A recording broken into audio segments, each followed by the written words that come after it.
Madame, Monsieur, bonsoir et bienvenue dans le 20h de TFM. Dans l'actualité de ce mardi, dernières heures avant la clôture de la révision exceptionnelle des listes électorales, les tensions politiques éclatent. Beaucoup de jeunes se font enrôler à la Médina.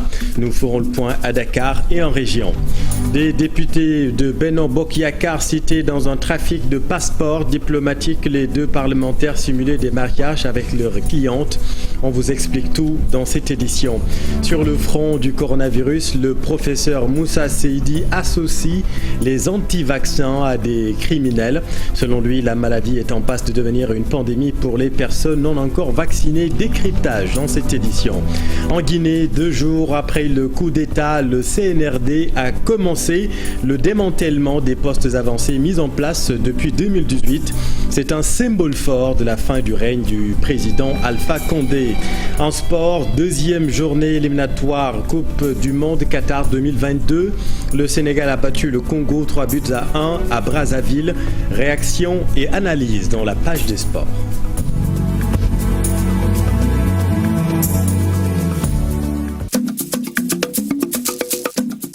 Clôture de la révision exceptionnelle des listes électorales. Les commissions refusent du monde. Beaucoup de jeunes se font enrôler. Un enrôlement sur fond de polémiques administratives et de tensions politiques à la Médina notamment. Voyons tout cela avec Mamadou Fall et Tierno Laurent Mehdi. Démarré le 31 juillet, la révision exceptionnelle des listes électorales est bien caractérisée à la Médina, à quelques heures de la clôture. Ici, des échanges houleux ont été constatés. L'opposition déplore une fraude qui ne dit pas son nom. Les certificats de résidence délivrés par la sous-préfecture sont indexés. Les certificats délivrés par la sous-préfecture ne sont pas en règle. On peut même parler de fraude. J'ai vu quelqu'un avec des centaines de faux certificats de résidence. Qui sont délivrés au niveau de la sous-préfecture. Et c'est ça que nous dénonçons. Parce que c'est la mairie de la Médina qui est plénipotentiaire pour délivrer les certificats de résidence. Parce que c'est là-bas où on note un militant qui habite à la Médina. Contester quelques certificats de résidence. Là, je voudrais préciser que les certificats de résidence, ce n'est pas seule la commune qui doivent les délivrer. Le préfet, la police et la commune ont le droit de le délivrer.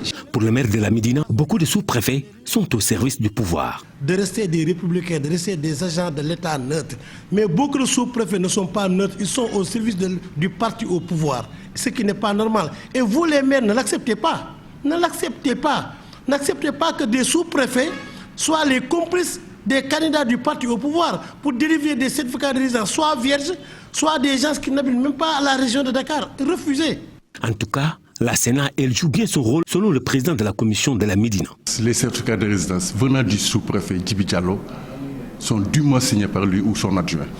Les certificats de résidence de Michel le maire sont dûment signés par Michel le maire ou son représentant. Donc, si quelqu'un vient avec son certificat de résidence, je ne peux que l'inscrire sur les listes électorales.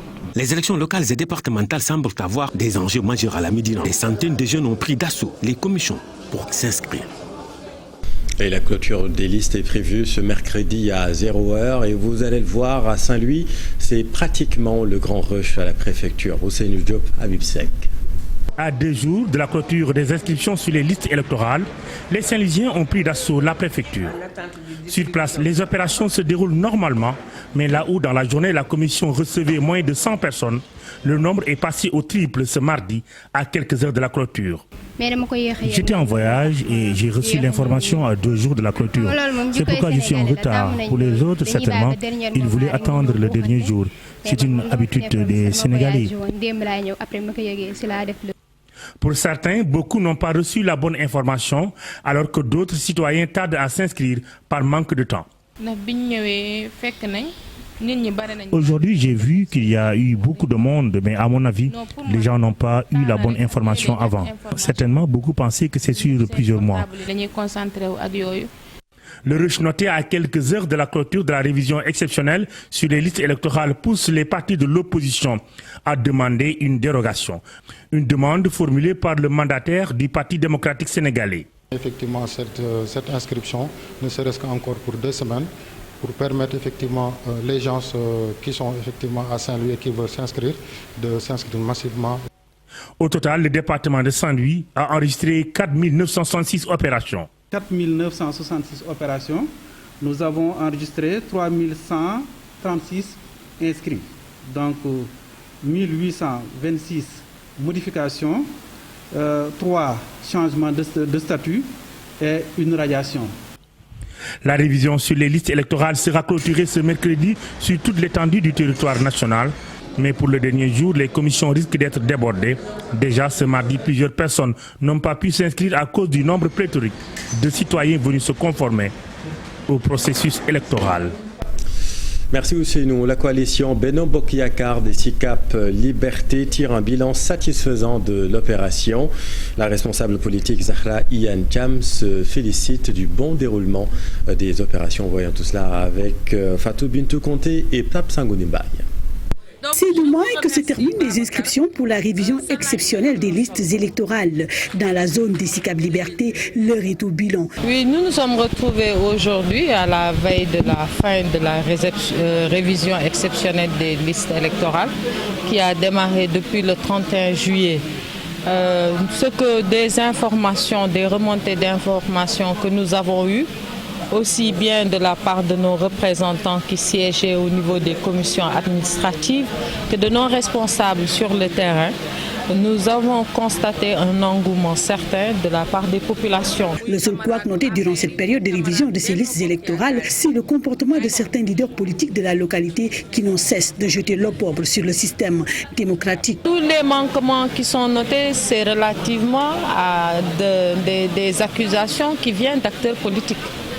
Ça, quand même aussi, il faut le constater. Sans preuve, donc c'est des allégations. Aujourd'hui, s'il y a des manquements avérés, je pense que nous sommes dans un état de droit, avec une démocratie éprouvée. Il faut juste sortir ces éléments de preuve et que justice se fasse. Quant à sa candidature pour la mairie de ladite localité, Zahra Iyane Thiam se range derrière la conférence des leaders de son parti. Nous entendons rester mobilisés en bons militants disciplinés derrière la décision de la conférence des leaders. Mais ce qui est sûr, c'est que si l'on veut être maire, ce n'est pas à la veille de l'élection qu'on se proclame maire. Celui qui veut être maire doit être au quotidien, de tout temps, aux côtés de ses populations. Le responsable politique de l'APR appelle une union autour de l'essentiel pour permettre à Benno Bokk Yakaar de gagner la localité. L'autre grand titre de cette édition, des députés cités dans une affaire de trafic de passeports diplomatiques, selon le journal Les Échos. Il s'agit de 2 députés de la coalition Benno Bokk Yakaar. Le journal renseigne que les 2 parlementaires simulaient un mariage avec leur cliente. Explication Pape Faranig. L'Assemblée nationale ne protégera personne dans le souci de faire éclater la vérité. Le groupe que je dirige, qui est le groupe Benno Bokk Yakaar, ne protégera personne. À chaque fois que la justice a eu à nous demander de faire un acte par rapport à l'éclaircissement d'une procédure judiciaire, nous avons été présents et nous continuerons d'être présents. Avoir des passeports de manière frauduleuse et anormale. Nous qui sommes du groupe de l'opposition, nous allons nous réunir pour voir notre position et nous allons contacter le groupe de la majorité pour éclairer la lanterne des Sénégalais. L'image de certains députés est parfois écornée par ces genres de scandales et souvent ceux de la majorité y sont cités. Il y a des députés qui sont mauvais et qui nuisent la réputation des représentants du peuple. Maintenant, nos épouses ne peuvent plus avoir des passeports diplomatiques et cela est anormal. Vraiment, c'est très vilain. La justice doit faire son travail. Et ceux qui font la magouille doivent être jugés.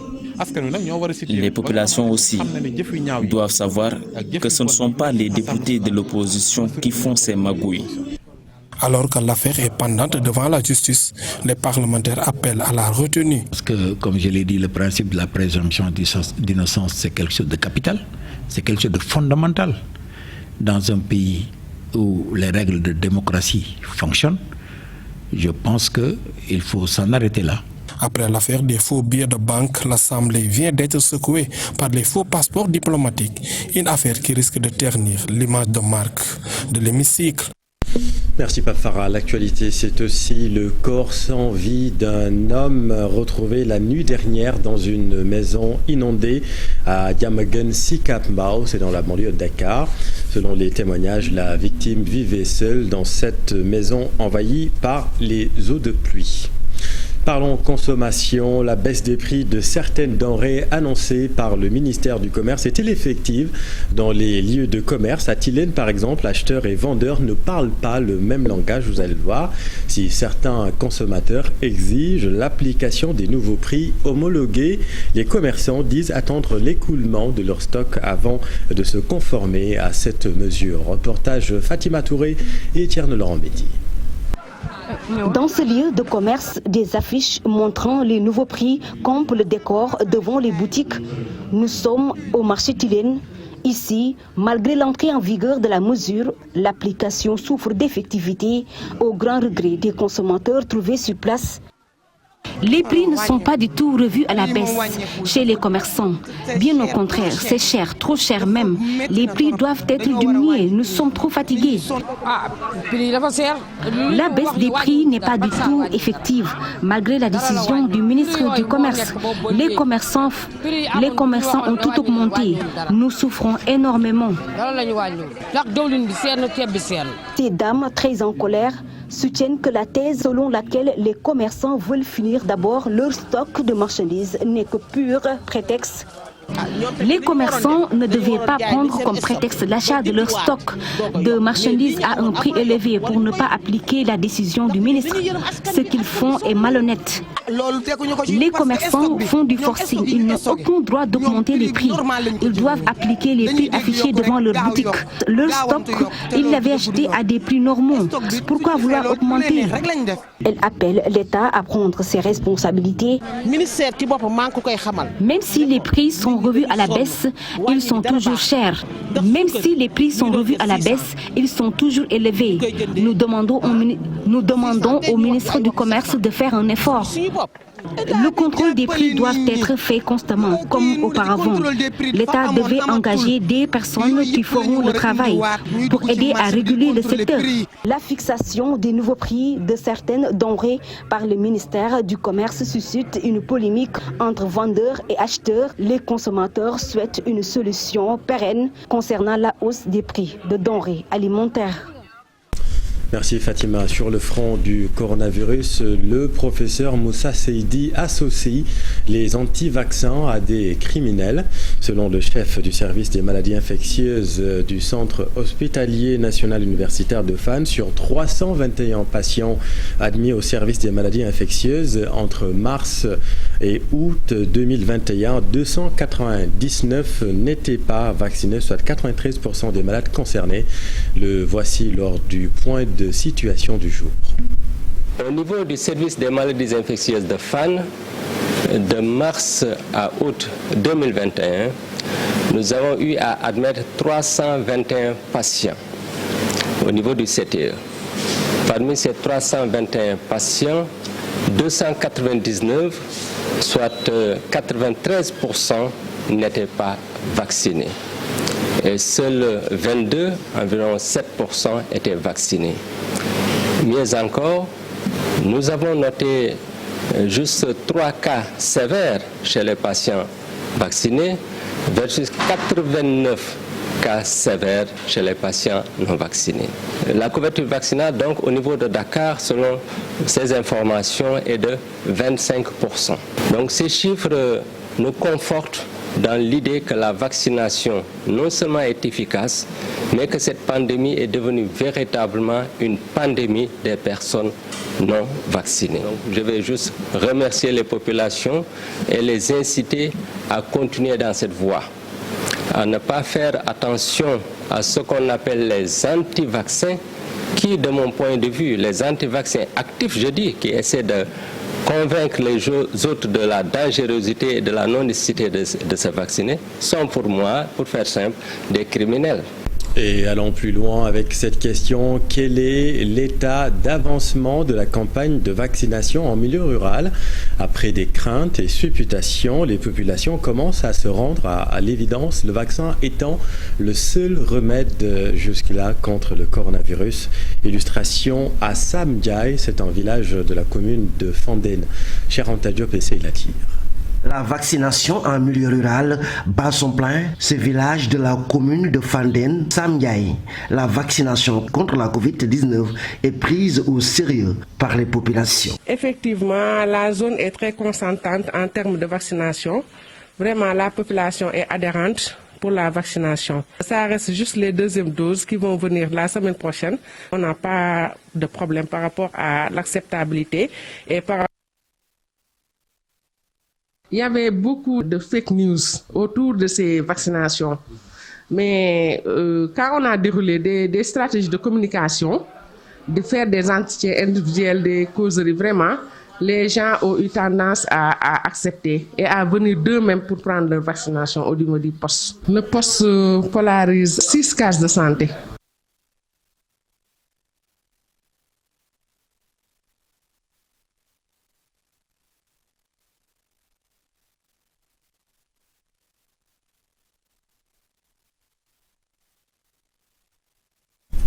Et toutes nos excuses pour ce petit incident technique. L'actualité toujours dominée par la situation en Guinée. 2 jours après le coup d'État, le Comité national du rassemblement et du développement a démantelé les postes avancés, les postes très contestés mis en place depuis 2018 par le régime d'Alpha Condé. C'est un symbole fort de la fin de l'ère Condé. On voit tout cela avec Aminata Maresso.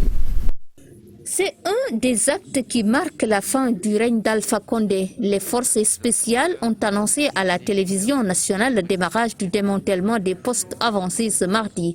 Le président déchu Alpha Condé avait érigé ces postes avancés en 2018 pour faciliter une intervention rapide des forces de l'ordre en cas de manifestation contre un 3e mandat. Ces postes avancés étaient d'ailleurs visibles sur plusieurs axes stratégiques de la capitale Conakry. Avec leur destruction, c'est un des symboles du régime d'Alpha Condé qui tombe.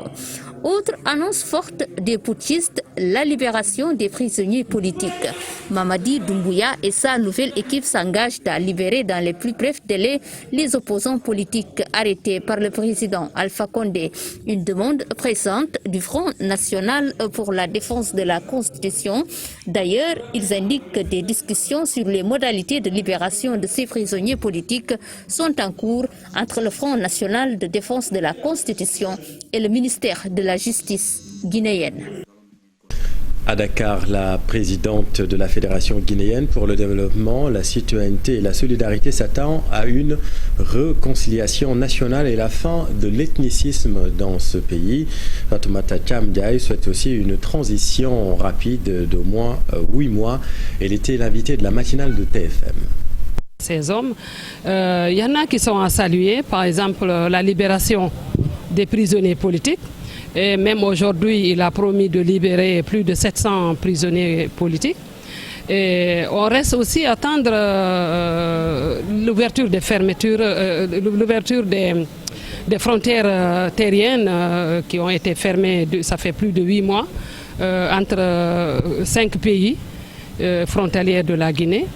Et nous attendons surtout du colonel Doumbouya de faire tout ce qu'il a à faire le plus rapidement que possible avant de tomber sur le système habituel. C'est-à-dire de prendre goût au pouvoir et de prendre goût à l'argent et de prendre goût à certains privilèges qui viennent très vite quand on est au pouvoir en Afrique, surtout en Guinée. La transition, moi j'attends une élection démocratique, libre et transparente qui impliquera tous les Guinéens et toutes les couches sociales de la Guinée. 6 mois minimum, maximum 8 mois.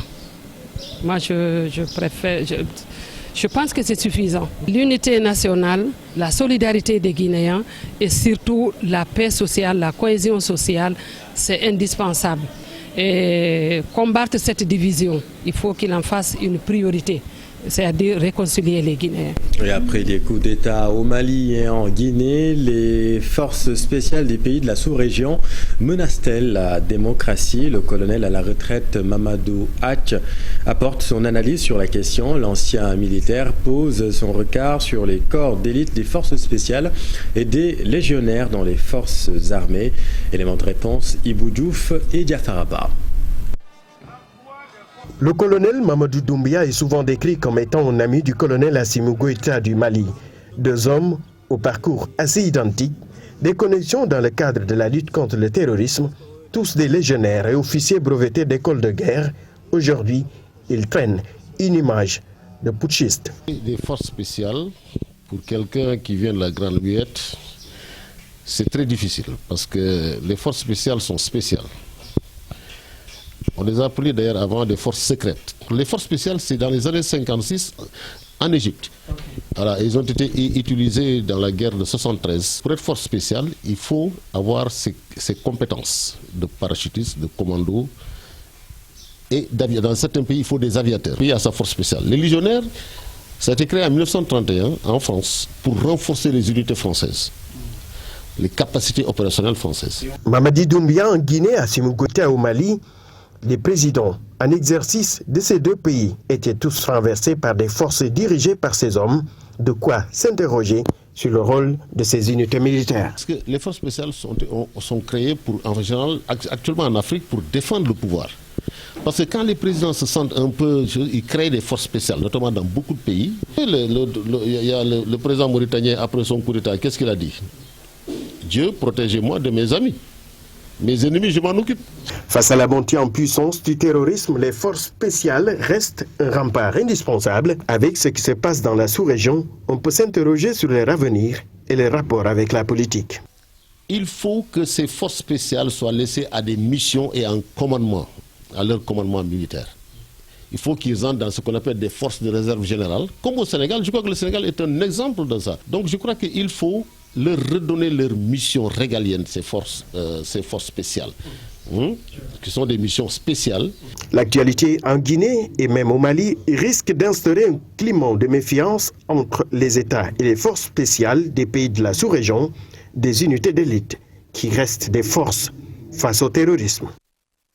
Merci Ibou. Dans l'actualité sportive, deuxième journée éliminatoire Coupe du Monde de Qatar 2022. L'équipe nationale du Sénégal enchaîne.